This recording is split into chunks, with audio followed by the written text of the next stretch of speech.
Terrence? Where's Garrett? I'm from the west side. Questions 1 to 4. You will hear a talk about a museum. You should answer the questions as you listen because you will not hear the recording a second time. First, you have some time to look at questions 1 to 4.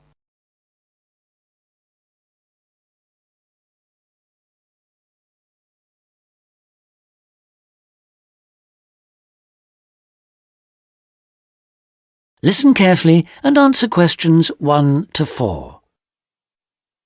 Welcome to the Museums UK audio series, a collection of downloadable audio files introducing the best of British museums. My name's Sam Cooper, and in this file I'll be introducing the Ashmolean Museum of Art and Archaeology in Oxford, with its fabulous collections of Eastern and Western art, antiquities, casts and coins. It's one of the oldest public museums in the world, and it's actually part of Oxford University, though it's free to go in whether you're a student or not. You'll find the main museum in Beaumont Street, near the centre of Oxford, close to both the railway station and the bus station. Opening hours for visitors are from 10 o'clock in the morning till 5 in the evening on Tuesdays to Saturdays, 12 to 5 on Sundays, and 10 to 7 on Thursdays in the summer months. It usually closes for 3 days over Christmas, a couple of days at New Year, and 3 days for the St Giles Fair in early September. You can take photos in the galleries, but only with handheld cameras and not using flash or lights, which can do serious harm to exhibits. Also, as long as you follow all the copyright regulations and you get permission from the staff on duty, you can ask for antiquities documents of less than 100 years in age to be photocopied at a cost of 5p per A4 sheet. Before you hear the rest of the conversation, you have some time to look at questions 5 to 10.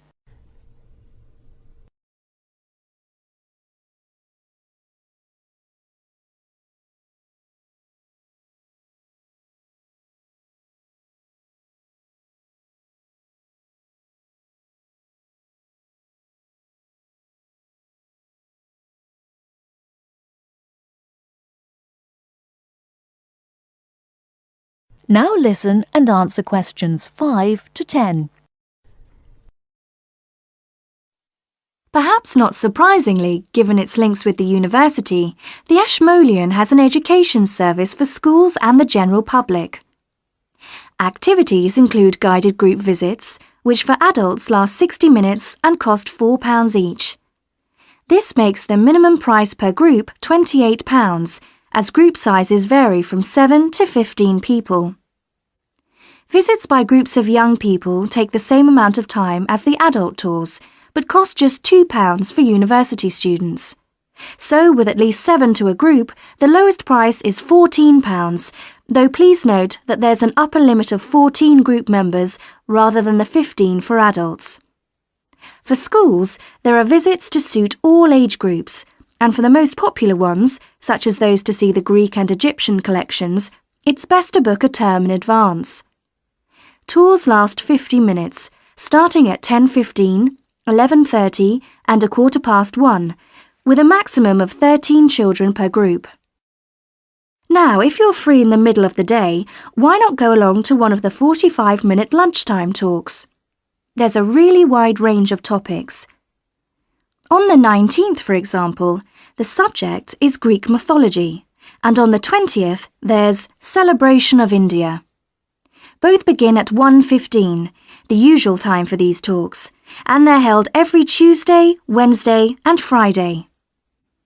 Another regular feature, on Saturday mornings through to the afternoons, are the workshops. If you're interested in developing your own illustrative and artistic skills, these are for you. They're aimed at artists of varying levels of experience and are always led by practicing artists. Running for 6 hours from 10 o'clock, this is wonderful value at just £5, including basic materials, and also a decent cup of coffee. That is the end of part 1. You now have half a minute to check your answers.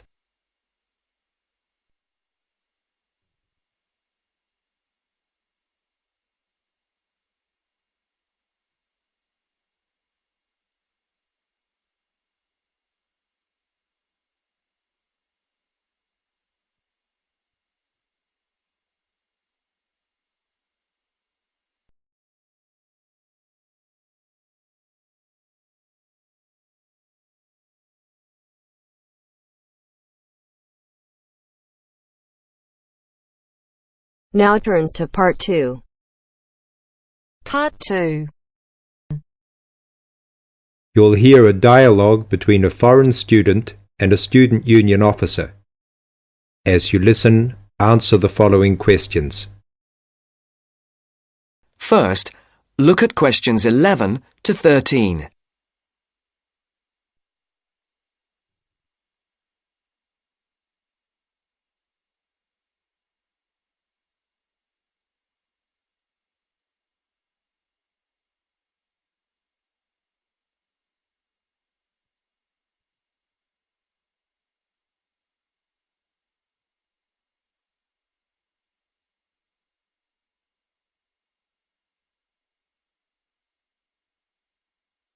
As you listen to the first part of the interview, answer questions 11 to 13.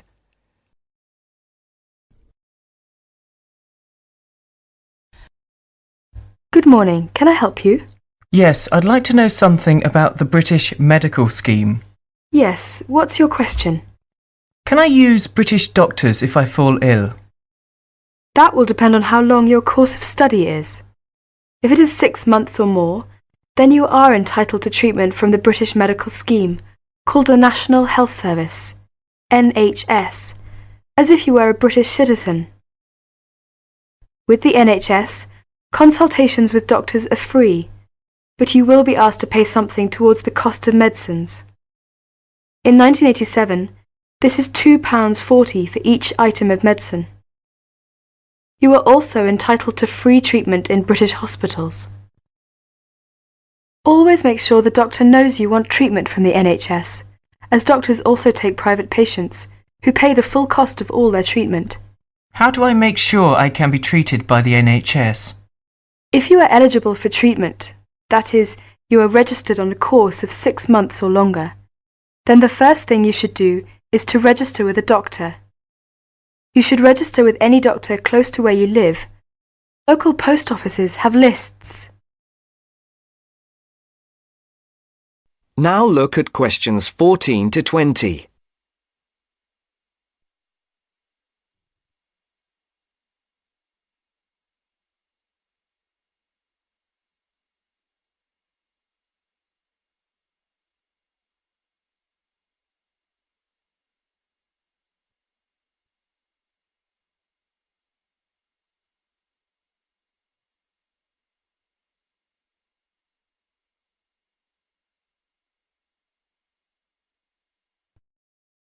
All you need to do is visit the doctor or the doctor's receptionist during consulting hours and ask to be included on the doctor's list of patients. If the doctor decides to accept you, you will then be sent a medical card by post, which will carry your National Health Service number. Take great care not to lose this.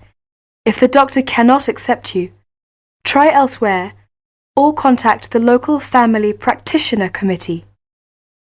You can get the address from the post office or any doctor. Find out your doctor's consulting hours from the doctor or the receptionist and ask whether or not you need to make an appointment before seeing the doctor. Remember to be on time for any appointment you make. You can see him or her during those hours unless you are seriously ill. If you are seriously ill, the doctor can be called out to see you. Once you have registered, you should tell your warden, landlord, landlady or a friend the name, address and telephone number of your doctor, so that if you are suddenly taken ill, the doctor can be called out to see you. I see. Could you tell me something about British hospitals? Yes, Hospitals provide specialist treatments, or treatment for which any kind of extended stay is required. Your doctor will recommend you to go if it is necessary. Casualty or emergency treatment following accidents is free for everyone.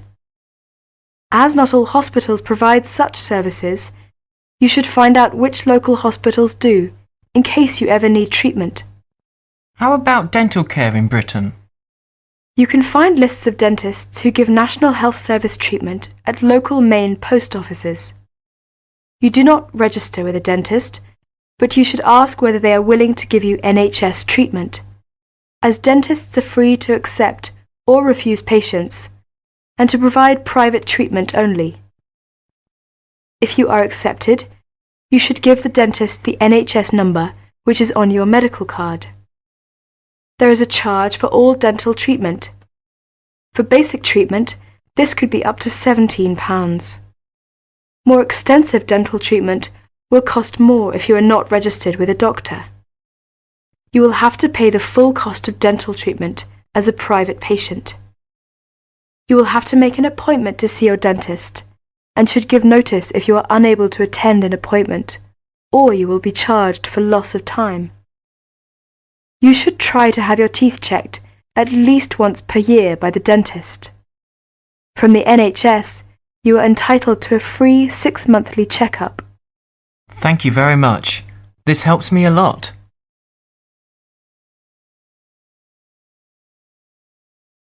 That is the end of part 2. You now have half a minute to check your answers.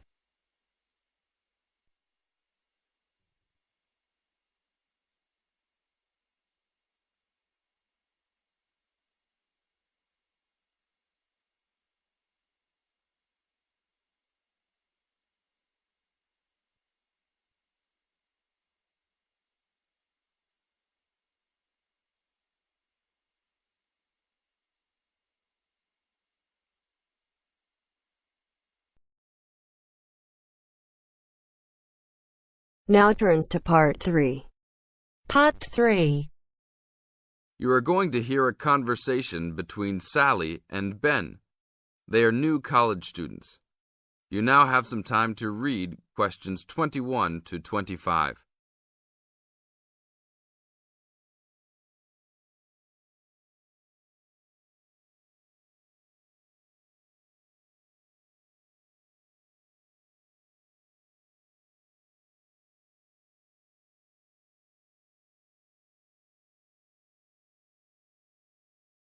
Now, listen to the first part of the conversation and answer questions 21 to 25. Hi, Ben. Sally. How are you? Fine. I wondered if I'd run into you. When did you get here? I only arrived last night, just in time. I prefer to travel on Sundays to miss the working rush. I suppose you arrived in plenty of time. Oh, I've been here for 4 days now, so it must have been Thursday that I arrived. I like to have a good chance to look around and settle in. I should have come earlier too. I'm hoping to get a part-time job. Well, you've no time today, I suppose. Do you still plan to be an architect? Yes, it's what I've always wanted to do. And you were planning to do economics, weren't you? Yes, I was, but now I've decided on psychology instead. How many textbooks do you have to get?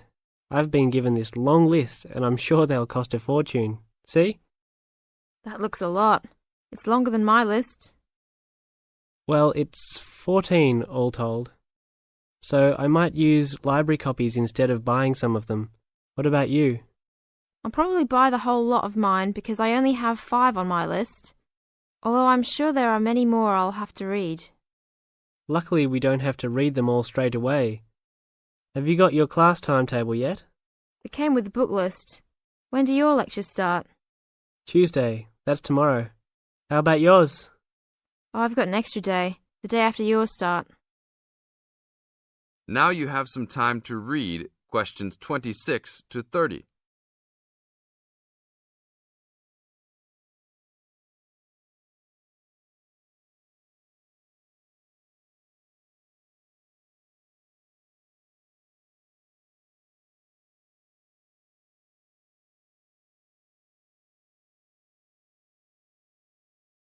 As the conversation continues, they are talking about their new college life.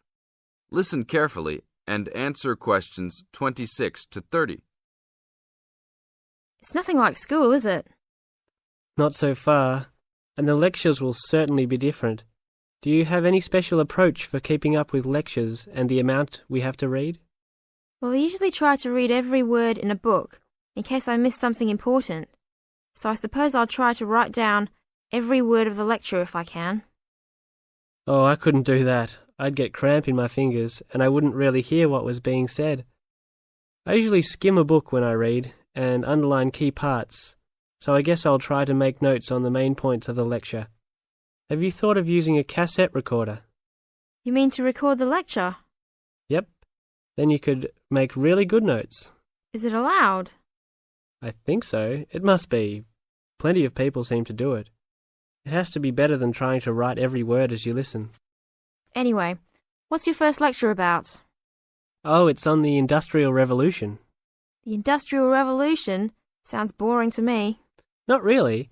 It made a big difference to everything, including architecture eventually. So what's your first lecture about? It's about what separates humans from other animals. Okay.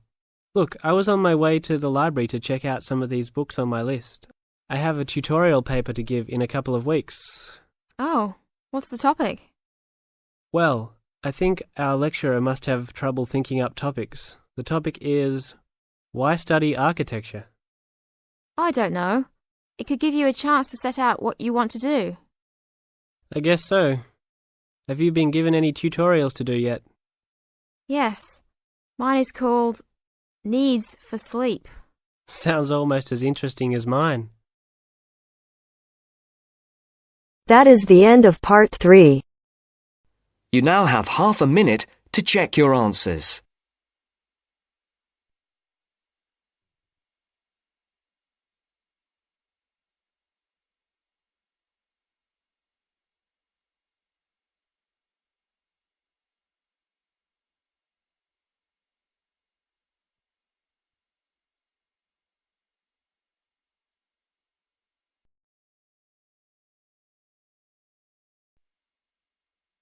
Now turns to part 4.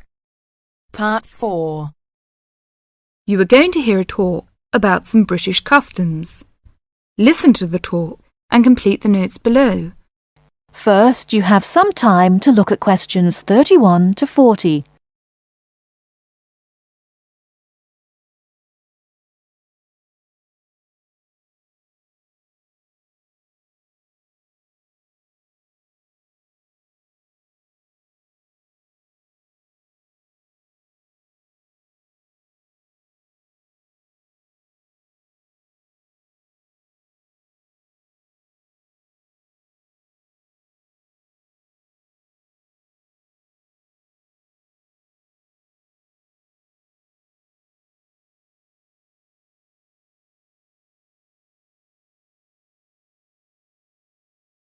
Now listen carefully and answer questions 31 to 40. Good morning. My name is Marsha Smith, a counsellor here at the Student Services section of the university, and this morning I'd like to talk to you about visiting a British home. This may help you to cope well with your study and social life in Britain. There is a commonly quoted saying in Britain, "An Englishman's home is his castle," which sums up the importance we give to our own bit of private territory. If you are living in a British home, or are invited to visit or stay with someone, it is important to act thoughtfully.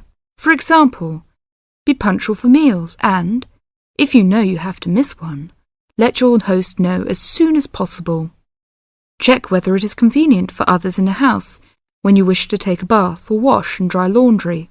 And unless your host employs someone to do the housework, you are expected to make your own bed and keep your room clean and tidy yourself.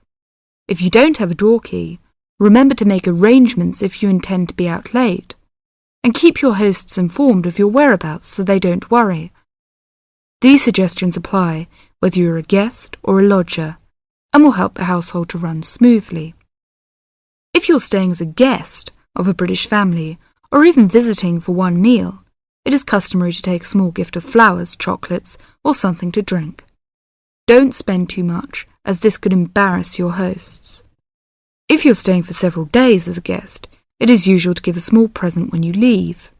Usually, you will get onto first-name terms with people you meet quite naturally and quickly. If you're unsure, continue to use their family name, surname, and title until they ask you to use their first name. Older people, and those with whom you have a more formal relationship, may prefer to stick to surnames, for example, Dr. Smith or Mrs. Smith. If you're going to eat with British people or to stay with a British family, you may want to know if there are things that they normally do or don't do at the table. Rather than worry too much about rules, you may like to watch other people and copy what they do. It also helps to understand a few customs first. Both at home and in restaurants, people normally wait until everyone has got their food before they start eating. However, they will start before this if someone says, "Please don't wait," or "Don't let it get cold." When people have started, they keep their cutlery, knives, forks and spoons on the plate when they are not using them, and leave them on the plate when they finish the course. For each course, different cutlery is used. You may also notice that people don't usually spend much time at the table talking, drinking and smoking. In fact, after dinner at home, it's fairly common for everyone to leave the table together and have coffee in the living room. If you are staying with a family or visiting informally, it's usual to offer to help with household chores, for example, clearing the table and washing up the dishes after a meal. Even men are expected to offer, though you may not be accepted. At a more formal meal, however, the host won't normally expect guests to help. That is the end of part 4. You now have half a minute to check your answers.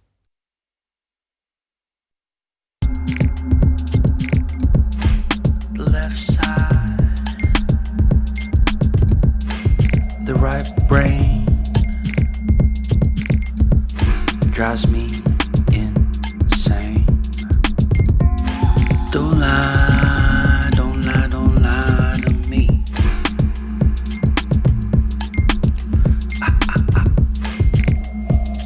Don't fry, don't fry,